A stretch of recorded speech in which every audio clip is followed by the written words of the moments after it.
It's like close to 10 o'clock at night. We're gonna be done by like 1. Yep. Okay. So, quick impression for you. Punch me. Okay. Oh, okay.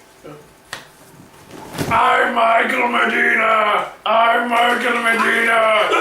punched him! We have to stop Michael Medina. I need a special kind of guns to shoot Michael Medina with because he punched me and said his name out on the street. No, how could I have stopped this easily preventable incident?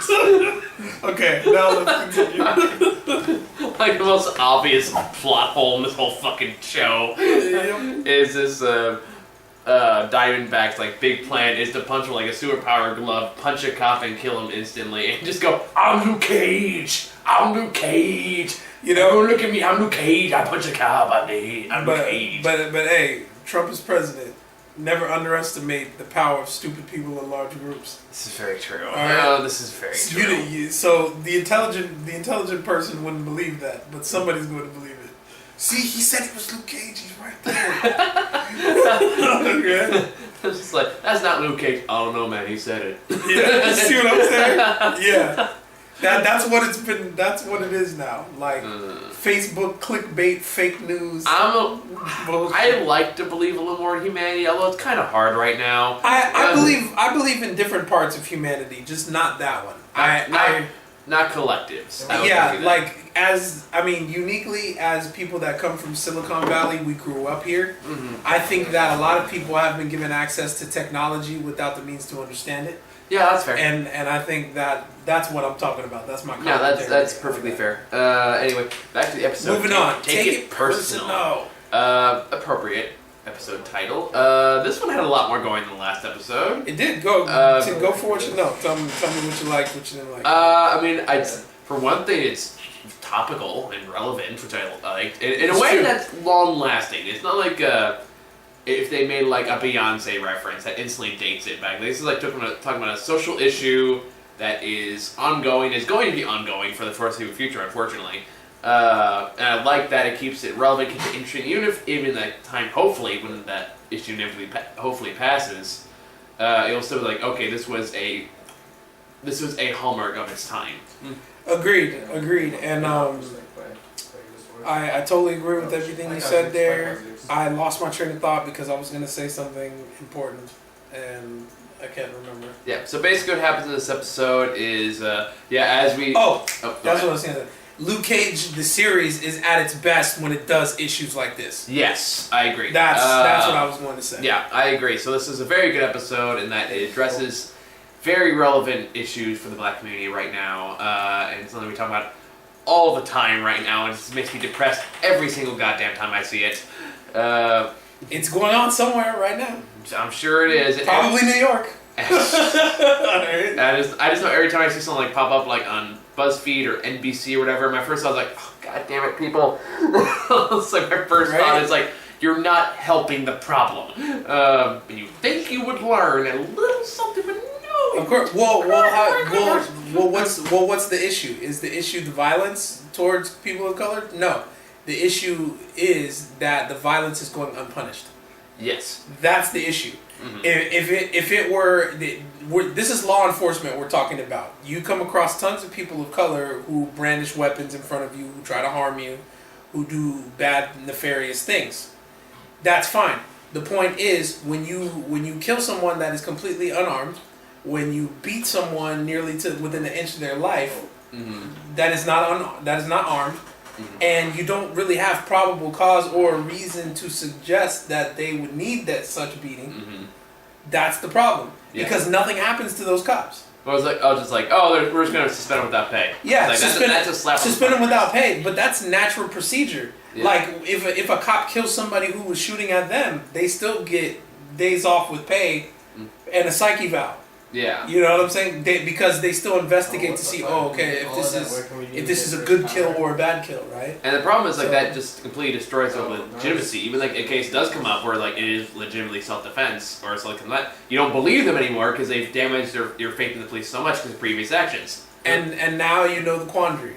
Now you know the quandary. White America, this doesn't happen to you. I mean, sorry, this is crooked. It's bugging. No, it's okay.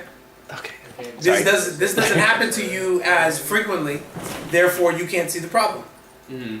Yeah. And the cycle continues. And like, no, I completely agree. Especially when when I try to talk about people about like current political issues, something like that, it's it's gonna be fine. It's like, okay, it's easy for you to say you are a white privileged person. Exactly. Well, yeah, it will be fine for you. Yeah, that's will. That's the thing. It's like, I mean, I know for a fact I don't have anything to worry about going forward because I'm a white heterosexual male. Well, let's not say be a target. Let's not say you don't have anything to worry about. You have way less. Yes, fair enough. Worry about. But it's like, that being said, there are plenty of people I care about that I am worried for, and they have every reason to be scared. Whether or not that fear is offended, only time will tell. But I understand, or at least may not understand, because again, I haven't lived that life. But I can at least try to sympathize and try to gain some form of understanding about why they're scared. Well, the point is in these kind of cases, it really doesn't matter what culture or background you come from. What matters is that you listen to understand and not to respond. Yeah. I agree. You have to listen and internalize the issue before you can respond to the issue. Most people are just like, yeah, well, here's where you're wrong. You know what I'm saying? You gotta internalize this shit. You have to acknowledge it. You have to internalize, and then you respond. Then you have a dialogue. Yeah. Well, here's where you're wrong. He just did it to me again. Ain't that a bitch? I couldn't resist. But yeah, see, now I'm gonna punch you and say I'm Luke Cage. I'm Ron Johnson. I'm Ron Johnson. Hold on, let me put my hoodie. Never mind. But yeah, that's the issue. That is the main focus of the episode. It's extremely powerful. No, it works. They do. Yeah, it's done very well. The instance in which it occurs, it's very effective because it does raise these questions without being biased. Well, it does feel like this is something that would happen too. Well, yeah, and it doesn't approach bias because it happens between a black cop and a black young person, which broaches the subject of police brutality in general, not necessarily the color of one's skin or their background. It's that these cops are going unpunished for doing these things. Even though the charge to kind of go against, like, attack, honestly, let's be honest, mostly black people in Harlem. Yeah, they're being accosted and stopped and harassed by white people. And there are black cops in there too, but like it's led by a white person primarily. Absolutely, absolutely, and that and more importantly, that is the culture of the police department is that it is white, right? Most people don't look back on the cultural significance of police in general. Police forces, sheriffs were started because of slavery, because of runaway slaves. Yeah. State and county police departments are their entire structure is based on that. Yeah. You know, so. What you said. Well, here's where you're wrong. That. Okay. Sorry. I love it. I'm Ron Johnson. Okay. I just need to fly back into the straight like blast door over here. I prefer not to do that though. That hurt. Anyway, but yeah, it's also a good way to A, bring up that issue, and B, successfully raise the stakes of what's going on too. And also gives Luke Cage an opportunity to kind of defend it, kind of regain his title a bit at the very end. I'm assuming that's what's happening as he kind of saves Misty Knight from Diamondback and his evil, murderous, genocidal ways. Well, yeah, that's what I think is funny about this episode too, is that Diamondback like has no kind of fear of being seen at all. He just kind of out in the open. Doesn't give a shit. He's like, fuck it. He's standing there watching the whole thing in plain sight. Like Misty sees him. Yeah. She's been trying to identify his face the whole time, and he's just like, here I am. Whoa, hi. You like my suit? Meanwhile, there's this great scene in the beginning of the episode where Luke Cage goes back to like the church of his he grew up in. Oh yeah, and it has this great editing to it because it's like it like switches between him as a kid and him as an adult like almost simultaneously and within like a single shot, which is great. But it does kind of feel like yes, it turns out Diamondback and Luke Cage are brothers. Which I feel like a scar and like a scar moment is going to happen towards the end of the season. Yeah, and also the twist is that Luke Cage is actually the younger brother. Yeah, that's a good. That's yeah. That does add some wrinkles. So that his brother was an illegitimate child for years before he even came along. Only a couple of years though, right? Something like that. Yeah, it was only a couple of years, but still. Yeah. To have that adds some wrinkles. Yeah, to be born into shame and to be like moved around that situation, never truly acknowledging your parentage because of fear of what the church would say, right? Yeah, good. So, churches are such loving, accepting places generally. Aren't they? They just aren't they so great? You think they would be? You really think they would be? That's a whole other topic discussion. And that goes with why I haven't gone to a church in 5 years. Especially in black church, that's a whole nother. Oof.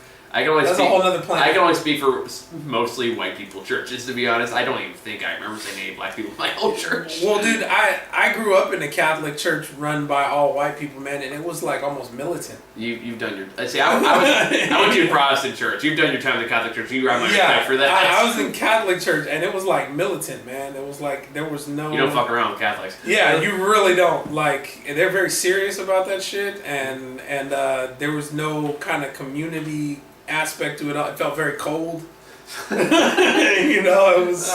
And then you watch Spotlight, and your entire perspective. Well, yeah, dude. Cause, bro, like, until I was 10, I went to Catholic school. I could have easily been one of those kids. Do you ever see Spotlight? I saw it. Yeah. That's a phenomenal film. Yeah, I could have easily been one of those kids. Yeah, that's what freaks me out about it. I know, like that movie makes the sight of a church fucking haunting. or have you seen Doubt? I have seen Doubt, actually. That's even better than Spotlight. I still like Spotlight a little better. That's more just me. But I like Doubt because it's actually in the church. It deals with that part. We're veering off though. Yeah, way off. But not too far off because that is what this is about. Yeah.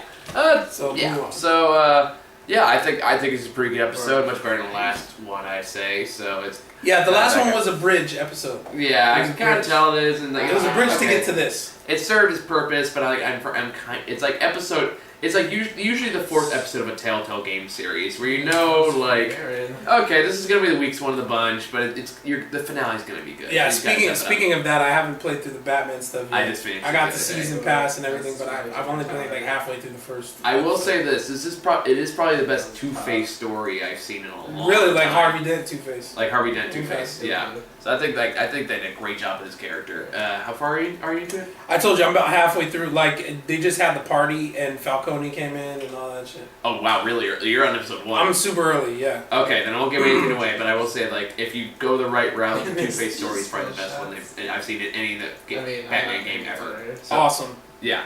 So that's exciting. Honestly, I could go on because Two-Face is my favorite Batman villain. So it was nice to finally see him done justice in a video game, which was nice because I think Arkham did a shit job with him. I like my favorite. I don't know. I got a bunch of different favorites. Like Mr. Freeze is my favorite in the animated series. Oh yeah, that's classic. Like Mr. Freeze's story is very tragic and it's very. Yeah, because the animated series pretty redesigned it. And we're getting way off topic, so let's hold on about this off camera. So we're just gonna go to the next episode because again it's like 9-10 right now. I'm Batman. I'm Batman. That's the only way that phrase is ever acceptable. Because it was a motherfucking Batman saying it. Yep. Because I could just kind of see him doing that. Who are you? I'm Batman. He's done it. True. A couple times. Yeah. So at least with Batman it makes sense. But anyway, so see you all in the next episode.